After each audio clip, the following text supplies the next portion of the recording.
Negan is one of the most badass characters in The Walking Dead. Missing our pants yet? Or at least, he was one of the most badass characters.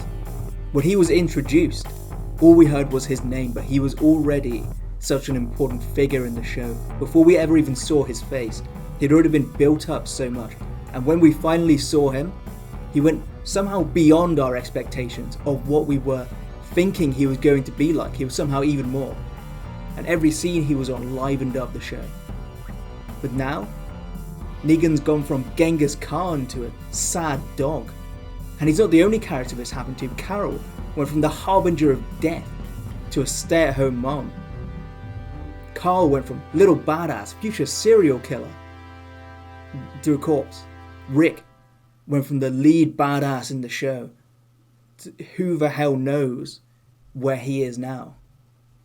The show has a habit of taking incredible characters and just throwing them away.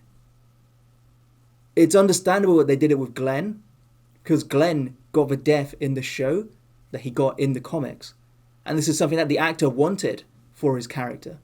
And it was good, it was impactful, and it helped build up the villain, Negan. But Carl didn't die in the comics the way he died in the show. So why kill off such a great character? Why kill off Rick's main motivation for everything he did? It doesn't make sense. But this video isn't about Carl. This is about Genghis Negan.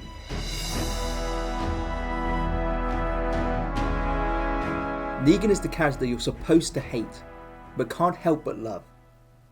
But what is it that makes Negan so great anyway? First off, the build-up to Negan is one of the things that makes him such a great character. We know Negan before we even see him. He's everywhere in the show. His name has been told by everyone. His influence and his reach, his power is what we see before we ever even see him. Think back to Series 6. Maggie is dying. They have to get her to a doctor. And the only way is to drive.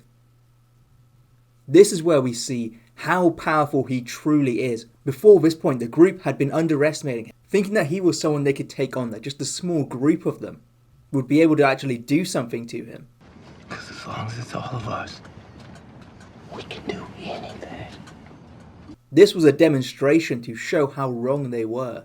With each roadblock, they see how powerful he is. Not just the numbers he has, but the logistics, the communication between them, the planning, the information they're able to gather, the type of roadblocks, massive amounts of logs that need equipment and machinery to be able to put in place, zombies that take large numbers of people to put together purely for the reason of showing off, basically. Throughout the entire show, we've only ever encountered people who are surviving. Some survive better than others, but everybody's just trying to get by. Negan is the first person we see who is truly thriving in the apocalypse. While everyone else is just fighting to survive, Negan is having the time of his life. His weird, jolly attitude while committing the most heinous acts makes him a strangely likable serial killer. His attitude, his power, and his unpredictability mean that he livens up whatever scene he's going to be in, and you're always left wondering what he's going to do next. You have to wonder how the writers made so many of Negan's actions both effective and compelling on screen. And the answer is Genghis Khan. Negan's character is clearly based on Genghis Khan, and there are numerous parallels proving this. First off, when Genghis Khan was taking over an area, he would often order his men to kill any male taller than a cart axle. Negan's men under Simon killed all the males in Oceanside over the age of 10. Genghis Khan gave women more rights under his rule than they did under the vast majority of ancient and medieval kingdoms. Negan gave women the same rights as men under his rule, and would go to brutal lengths to protect that. Not to imply that either one of them treated women well, or were examples to follow. This is just about parallels. Another parallel being how they both had a harem of women, whether their harems were voluntary or not. The most important parallel between them, though, is this belief. People are a resource. People are a resource. One of Genghis Khan's two top generals was once an enemy archer who shot Genghis Khan before being recruited by him. Negan would also try to take his enemies who impressed him and turn him into some of his top commanders.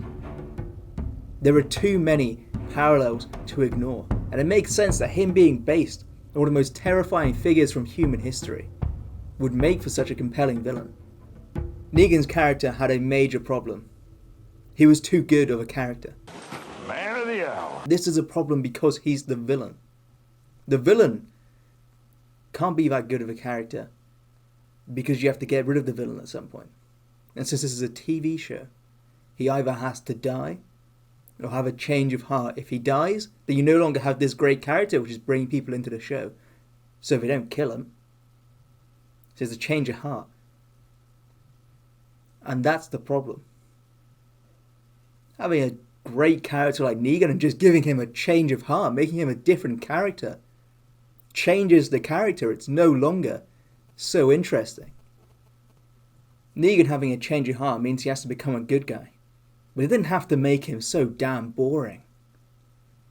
He could have still been unpredictable, charismatic and violent, but for the good guys. He can still be a serial killer, but in a good way. Instead, he's become a boring side character with the expression of a sad dog in every scene. Negan could have still been a badass. Maybe even turning the Saviors around, starting a new group entirely. Imagine the Saviors versus the Whisperers. That would have been interesting. We still got Negan versus Whisperers, but it's not the same.